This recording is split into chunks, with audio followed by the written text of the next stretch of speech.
Welcome to Poetry Palace TV. I'm Tom Beal. We are reading my Diary of a Poet series. In case you are just joining us for the first time, the idea for the show is to get to volume 18, which is poetry I write to my late wife who passed in January of 2020, approximately 4 years ago. I haven't yet been able to read it, but it was suggested that maybe if I take you through all my works, by this time next year, I will be a year further away and be able to read it with at least enough composure to do a show. So let's just get back into it. We are still on volume 1, Just Scribbled Words, which I sold on the streets in 1986. 83.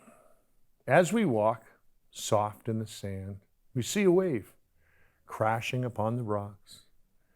But only those who hold it sacred notice with each step the grains of sand, each unique, will never set this way again. And this wave, whom traveled far, and here its destiny. The wave was born across the sea, and its only worth to crash upon the rocks and to shatter into mist upon the summer's wind. Never on 100 shores has mist appeared this way, but someone keeps on walking by, never to comprehend. And all the beauty made for them has truly gone to waste. Number 84. It started as a reason to help me find my way. But now, as that is plotted, I know that it shall stay. They call it conversation, but that sounds far too cold, like the mind is mechanical and the essence has been sold. I would rather say communion, soul to soul and clear. The mixture of being innocent of fear, not trying to change answers, only building what we know. Travel unrestricted, minds that want to grow. The roasting of reason, the warming of hearts, the building of stages and acting of parts, the bloodline of knowledge, the apex of views, the origin of theory, the spreading of news, the meeting of strangers, the making of friends, the styling of error, the invention of trends, the bridging of difference, the breaking of walls, where snobbery stops and arrogance falls, where time does not tire and class is destroyed, where sex is forgotten and racism void, where thought is holy and never defaced, where love is taken and quickly replaced, where tongues can be silent to listen and hear, a plane with no pilot, with no need to steer, where laws of nature have nothing to rule, where youth's fountain leaves an unguarded pool, where there is human and God is one, yet without pious no evil is done. Philosophy follows trails that are unique, and self-conscious ideas find power to speak, where the poor peasants become kings and queens, and even the simple see what it means, where freedom exists like never before, and no one can predict what may be in store. Where there is laughter, where there is grace, where there is velvet, where there is lace, where there is shallow, where there is deep, where there are treasures one always will keep. Where there are tears minus the shame, where there is wild, where there is tame, where all are professors, yet no final exam, where the wolf lies by the unfrightened lamb, where questions to tests have no proper reply, where there are no limits, such as the sky, where nobody walks and nobody rides, where no one runs and no one hides, where there are mountains with cliffs to climb, where ignorance is the only crime, where there are wars with no victims hurt, battles of spirit, will's tactics exert, where there is sorrow, where parting is sorrow, yet hope of return, and unlike life's voyage, no bridges to burn. They call it conversation, a word that does not bind.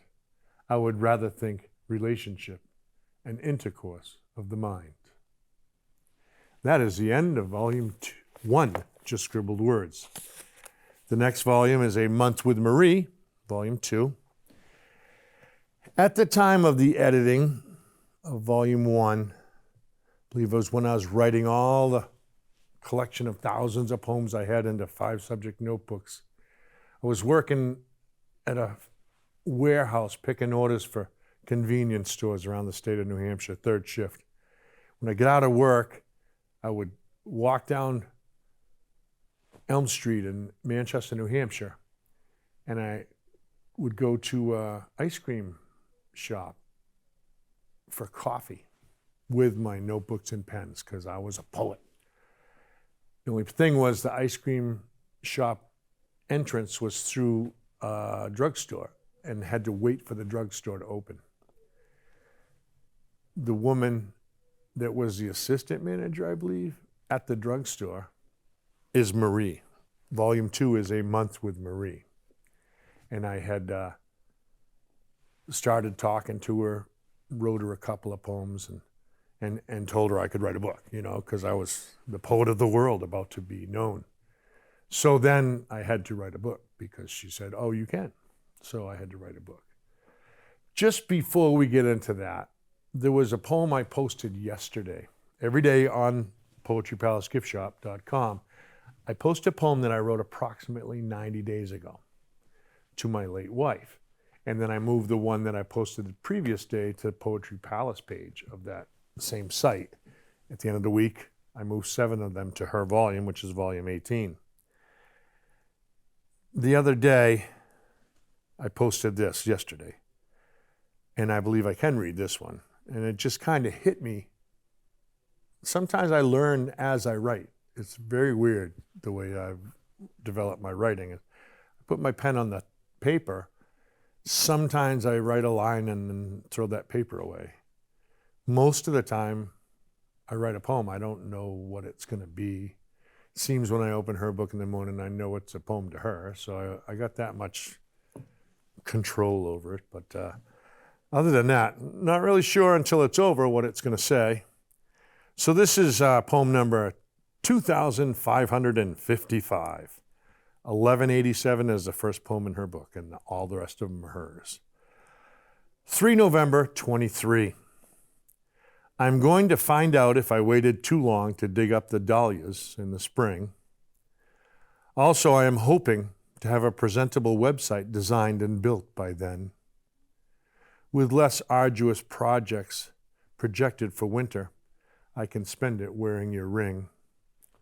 Not sure I can remember what it was like, but it feels like I am living again.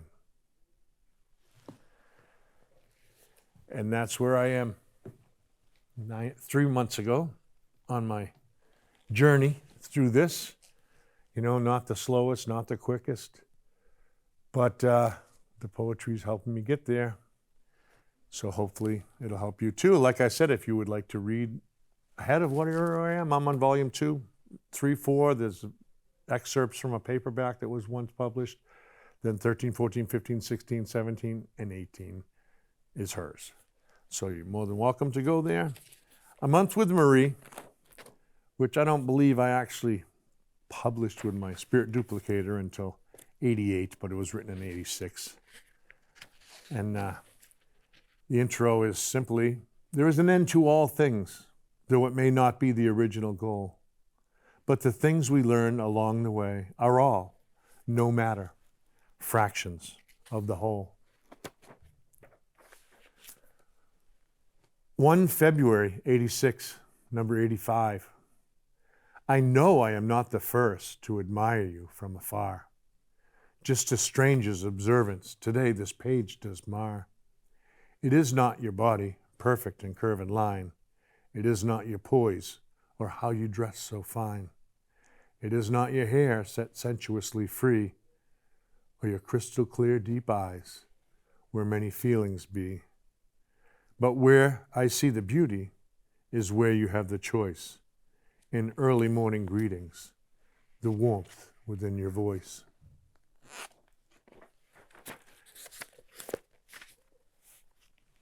5 February 86, another try. Number 87. The grass is dry and brittle in field at forest edge. The birds have begun to lessen that vocalize the hedge. The forest prepares winter's silence, its quiet but loudest sound. The leaves have turned bright colors and fluttered to the ground. Its canopy is open, its floor awkward in the blaze. Fluorescent shades of moss, ferns lit in sudden daze. Trees turn to skeleton, nests to open view. Inhabitants of cover find their havens few. The wind whistles freely, not blocked by summer's bars. At night its pitch of blackness is voided by the stars. It mourns itself in silence, accepts its frozen sting. But deep in its essence, in joy, awaits the spring. I could write a book. You could? Number 88. I wish your presence near, but understand your fear, and want you to know nothing will change. Should you decide it best to let time deploy its test, I would find no need our friendship rearrange. If anything, I would respect you more. Know that your position here is sure. My interest is not lost in mine. The best that I could do is print a rose for you, its garland formed in rhyme. The pressures are only light, and bribery is not right. I want you, but only by your will. Believe that I have control. The desires only make it whole. I only have a void to fill. The empty space is named Marie. However she wishes to be, I am open to receive. Be it glimpses in a crowd or feelings echoed loud, I wait for you to believe. 6 February, 86, number 90. There is only you and me, and days that pass, so freely we let go. Eclipses of entity, our morning mass, as we start to grow. I rejoice in what I see of tapered class and sensuous eyes aglow, of what has become of the young lass, this chance I have to know.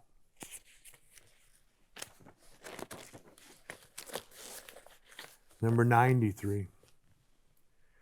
There is a message I cannot read. In puffs of smoke I see each day. I know that it holds awe-inspiring seed. I shall continue to try to find a way.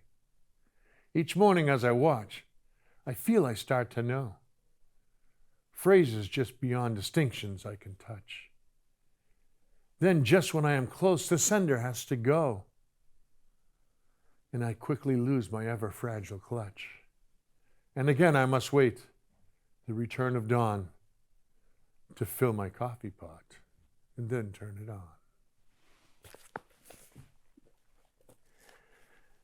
Number 94.